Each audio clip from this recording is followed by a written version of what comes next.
ወንድማማቾች ናቸው። እናታቸው ቤት እንዲጠብቁ አዛቸው ሄዳለች።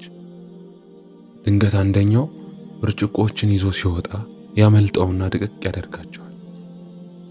ወንድሙ ድምፁን ሲሰማ የሆነ ነገር ለማለት የሚፈልግ አይነት ሰው ሆኖ ከስልኩ ቀና ይላል። ምልልሳቸውን ለምሳሌነት እናቆየውና የዛሬውን ርዕስ እንመልከት። Only God can judge me። ፈጣሪ ብቻ ነው የሚፈርድ። የአረቡ ዓለም ደግሞ ደኢል ኸልቀ ሊልኻሊቅ፣ ፍጡርን ለፈጣሪ ተወው ይለዋል። ይህ ንግግር መልካም ነው ወይ ከተባለ አዎ፣ ጥርጥር የለው። በየቀኑ ማሊክ የውሚዲንን ለሚቀራ የዲኑን መሰረቶች በትንሹም ለተረዳ ሙስሊም ፍርድ የአላህ ብቻ መሆኑን ማስረዳትም አይጠበቅም። የመልእክተኛው አስተምህሮዎችም ሰዎች ላይ ለመፍረድ የሚቸኩል ሰው መጨረሻው አስከፊ እንደሆነ የሚያሳይ ነው።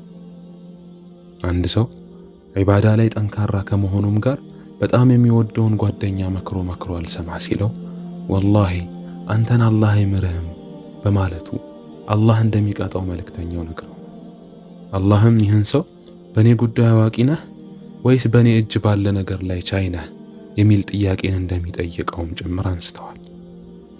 ምንም ያህል በዒባዳህ ብንጠነክር ከማስታወስ ወይም ከምክር የዘለለ ወደ ፈራጅነት መሄድ አያስፈልግም። በዚህ የፈራጅነት በሽታ ለተጠቃ ሰው ፍርድ የአላህ ብቻ መሆኑን ማስታወሱ አግባብነቱ ከፍ ያለ ነው።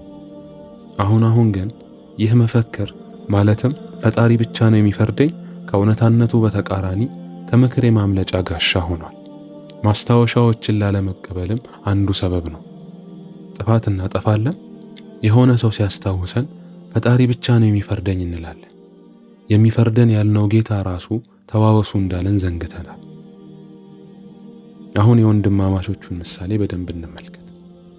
ብርጭቆ መሰበሩን ያየው ወንድም አብሽር በቃ ያጋጥማል፣ ባይሆን እግር ስለሚቆርጥ ወይ ደግሞ ኡሚም ስትመጣ ሊከፋት ስለሚችል ሰብሰብ አድርገው ይለዋል።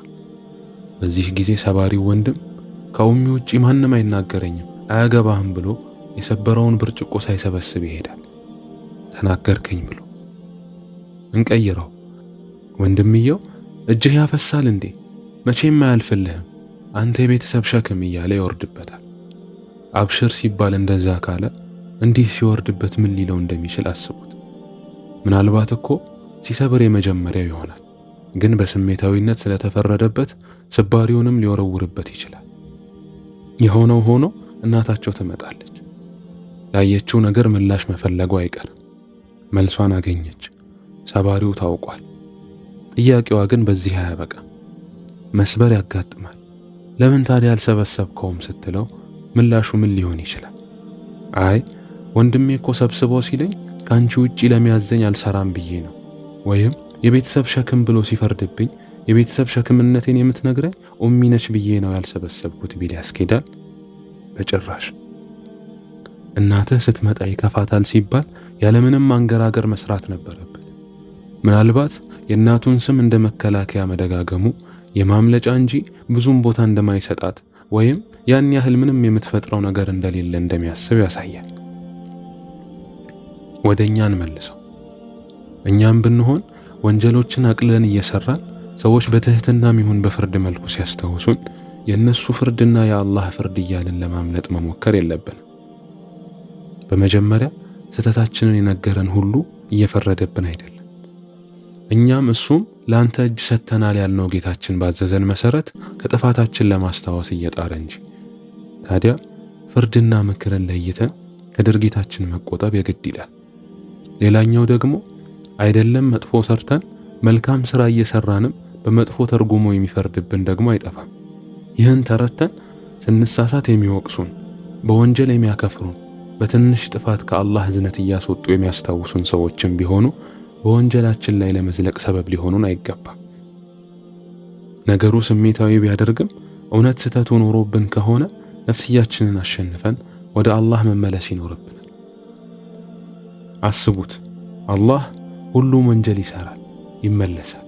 አንተ ግን ለምን በወንጀልህ ጸናህ ሲለኝ እነገሌ ካፊር፣ ሙናፊቅ እናም ሌላም ስም እየሰጡ ሲያርቁኝ አንተ ብቻ ትፈርደኛለህ ብዬ ነው ወንጀሌን ያልተውኩት ስለው ሱብሃንአላህ። ምን አይነት ምክንያት ነው? አላህ ፊት ስንቀርብ ምክንያት የማይሆን ነገር ዱንያም ላይ ምክንያት አይሆንም። የተከበሩ ንግግሮችን ለተራ ጥፋቶቻችን መከላከያ እናደርጋቸው። ስናጠቃለው ወደ ኸይር ስንጣራ ፍርድ የአላህ መሆኑን አውቀን በምክራችን ላይ ድንበር ማለፍን እንጠንቀቅ። ተመካሪ ስንሆን ደግሞ ምንም አይነት ስም ይስጡን እየከበደንም ቢሆን ነገሩ ከጌታችን ጋር ነውና መለስ ስለማለት እንሞክር። ወሰላሙ ዐለይኩም። كلمة حق يراد بها باطل